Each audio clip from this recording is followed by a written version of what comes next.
کہ ان الصلاۃ تنہا عن الفحشاء والمنکر، کہ نماز برے کاموں سے روکتی ہے. پھر نماز پڑھے گا تو برے کاموں سے نماز اسے روکے گی، متقی بن جائے گا، پرہیزگار بن جائے گا. اور ایک نمازی وہ بھی ہے کہ جس کے بارے میں قرآن نے ہی ارشاد فرمایا ہے کہ فویل للمصلین الذین هم عن صلاتهم ساہون الذین هم یراؤون ویمنعون الماعون. ایسے بھی نمازی ہیں کہ جن کے لیے تباہی ہے، بربادی ہے، ویل ہے، اللہ کی ناراضگی ہے، اور وہ معصیت میں ہوتے ہیں. ہو کے نمازی پھر بھی تباہ و برباد ہے، ہو کے نمازی پھر بھی وہ غفلت کے اندر ہے. کیوں؟ اس لیے کہ جو اصل حقیقت نماز تھی اس نے نماز نہ پڑھی. حقیقت نماز کی اصل کیا ہے؟ خشوع اور خضوع کے ساتھ دل میں اتر جائے اللہ تعالیٰ کی یاد اور رضائے الہی. تو جس دل کے اندر خباثت موجود ہو، شیطانیت موجود ہو، ہر وقت انسان سوچے تو خباثت سوچے، انسان قدم بڑھائے تو خباثت کی طرف بڑھائے، ہاتھ بڑھائے تو خباثت کی طرف بڑھائے، اور ہر وقت وہ یہی اپنے ذہن میں مضمون چلائے رکھے کہ اب میں نے کس کے ساتھ فساد پھیلانے کی کوشش کرنی ہے، اب میں نے کس کے ساتھ شیطانی کام کرنا ہے، داؤ اور فریب لگانا ہے، کس کو میں نے ذلیل کرنا ہے، کس کو میں نے تنگ کرنا ہے، کس کو میں نے پریشان کرنا ہے، کسی لحاظ سے بھی ہو، کسی حوالے سے بھی ہو. تو جس کے ذہن میں شیطانیت چلتی ہو، اگر وہ نماز پڑھتا بھی ہے تو نماز اسے سکون میسر نہیں کرتی. حالانکہ نماز کی یہ خاصیت ہے، نماز کی عظمت و شان ہے، اس لیے کہ اس کی عظمت و شان میں آیا قرآن ہے. قرآن نے فرمایا ہے کہ ان الصلاۃ تنہا عن الفحشاء والمنکر ولذکر اللہ اکبر. تو نماز جو تنہا عن الفحشاء والمنکر، جو نماز منکر اور حرام کام اور فحاشی والے کام ان سے انسان کو نہیں روکتی، پتہ چلتا ہے پھر یہ وہ نماز پڑھتا ہی نہیں ہے جو نماز انسان کو انسان بناتی ہے، انسان کو بندہ بناتی ہے، متقی اور پرہیزگار بناتی ہے. وہ نماز یہ نماز پڑھتا ہی نہیں ہے. اگر وہ نماز پڑھتا ہوتا اپنا دل پاک اور صاف کر کے اللہ کی یاد کا محور بنا کے شیطانی وساوس اور شیطانی جو سوچے ہیں وہ دل سے نکال کے اگر نماز پڑھتا ہوتا تو ضرور نماز اس کو فائدہ عطا فرماتی. تو خالق کائنات جل جلالہ وعم رضوانہ نے ارشاد فرمایا وَلَا تُفْسِدُوا فِي الْأَرْضِ بَعْدَ إِصْلَاحِهَا.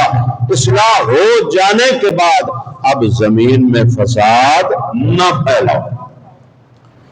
زمین میں فساد پھیلانے والا بندہ تو اتنا خطرناک ہوتا ہے، اللہ تعالیٰ کو اتنا ناپسند ہے، اور دین اسلام نے اسے اتنا ناپسند فرمایا ہے کہ اس کی باقاعدہ جو ایسا جرم کرنے والا بندہ ہے، باقاعدہ شریعت نے اس کی سزا رکھی. ایسے لوگوں کی سزا کیا قرآن کریم نے مقرر فرمائی؟ فرمایا ان یقتلوا، ان کو قتل کر دیا جائے، او یصلبوا، یا ان کو سولی چڑھا دیا جائے. اتنا خطرناک بندہ ہے فسادی. انما جزاء الذین یحاربون اللہ ورسولہ، جو اللہ اور اللہ کے محبوب صلی اللہ علیہ وآلہ وسلم کے ساتھ جنگ کریں، وَيَسْعَوْنَ فِي الْأَرْضِ فَسَادًا، اور زمین کے اندر فساد پھیلائیں. اللہ اور اللہ کے رسول کے ساتھ جنگ کرنے والے کے برابر اللہ نے فسادی بندے کو رکھا ہے. لوگ جن کے ذہنوں میں، سوچوں میں اور ان کے کردار اور ان کے کاموں میں ہر لحاظ سے فساد کی جھلک نظر آتی ہے، فساد نظر آتا ہے، اور وہ بندے اپنے آپ کو سمجھتے ہیں کہ ہم اللہ کے بڑے قریب ہیں، ہم تو بڑے داعی ہیں اس چیز کے کہ ہم امن جو ہے امن پھیلائیں اور امن کا درس دیں، فیملی ہو یا باہر ہو یا کسی لحاظ سے بھی، ملکی سطح پر کسی اعتبار سے بھی وہ سمجھتے ہیں کہ ہم بڑے پرہیزگار ہیں، وہ سمجھتے ہیں کہ ہم بڑے مبلغ ہیں، وہ سمجھتے ہیں کہ ہم بہت ہی اصلاح کرنے والے ہیں، مگر ان کے کردار میں، ان کے اعمال میں، ان کی سوچ میں، ان کے کاموں میں فساد اور فسق اور شر یہ موجود ہے، تو وہ یہ نہ سمجھے کہ یہ کوئی ایک معمولی سی چیز ہوتی ہے، چلو یار میں نے ادھر انگل لگا لی ہے، میں نے ادھر گڑ لگا لیا ہے، فساد پھیلا لیا ہے، میں نے یہ کر لیا تو خیر ہی ہے، کوئی نہیں ایسی بات، گفتگو فساد والی کر لی ہے تو خیر ہی ہے، کوئی نہیں ایسی بات، کام فساد والا کر لیا ہے تو خیر ہی ہے، کوئی نہیں ایسی بات، نہ اس کو ہلکا نہ سمجھنا۔ رب ذوالجلال نے اللہ اور اللہ کے محبوب کے ساتھ جو جنگ کرنے والے لوگ ہوتے ہیں ان کے بالکل برابر فسادیوں کو رکھا ہے، اور سزا بھی دونوں کی اللہ وحدہ لا شریک نے برابر کی بیان فرمائی ہے۔ اللہ رسول کے ساتھ جنگ کون کرتا ہے؟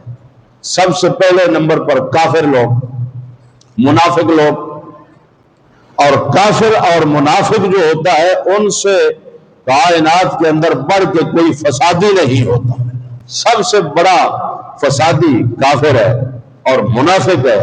تو جو مسلمان ہو کے کلمہ پڑھ کے نبی حضرت جناب محمد رسول اللہ صلی اللہ علیہ وآلہ وسلم دین اسلام کے بانی سرکار کا کلمہ پڑھ کے دعویٰ کر کے مسلمان ہونے کا فساد پھیلائے تو پتہ چلتا ہے کہ وہ اللہ کے نزدیک پھر انہی کے ساتھ ہے، کفار کے ساتھ ہے اور منافقین کے ساتھ ہے۔ اگر ان کے ساتھ نہ ہوتا تو اس فسادی کی کوئی سزا ہلکی ہوتی، جو اللہ رسول کے ساتھ جنگ کرنے والے لوگ ہیں ان کی سزا میں یہ شامل نہ ہوتا۔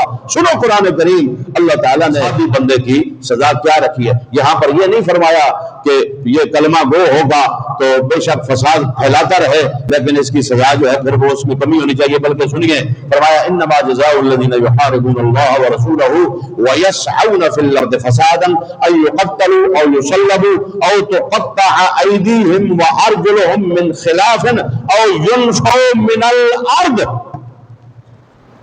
یہ سزا قرآن نے بیان فرمائی ہے فسادی بندے کی۔ کیا سزا ہے جی؟ سزا یہ ہے ان یقتلوا، انہیں قتل کر دیا جائے، او یصلبوا، یا انہیں سولی چڑھا دیا جائے، او تقطع ایدیہم وارجلہم من خلاف، اس کے ہاتھ اور پاؤں کاٹ دیے جائیں، من خلاف، کیسے؟ مخالف طریقہ سے۔ مثلا اگر اس کا ہاتھ کاٹا ہے، دایاں ہاتھ کاٹا ہے تو اس کا بایاں پاؤں کاٹ دیا جائے، اگر بایاں پاؤں کاٹا ہے تو دایاں ہاتھ کاٹ دیا جائے۔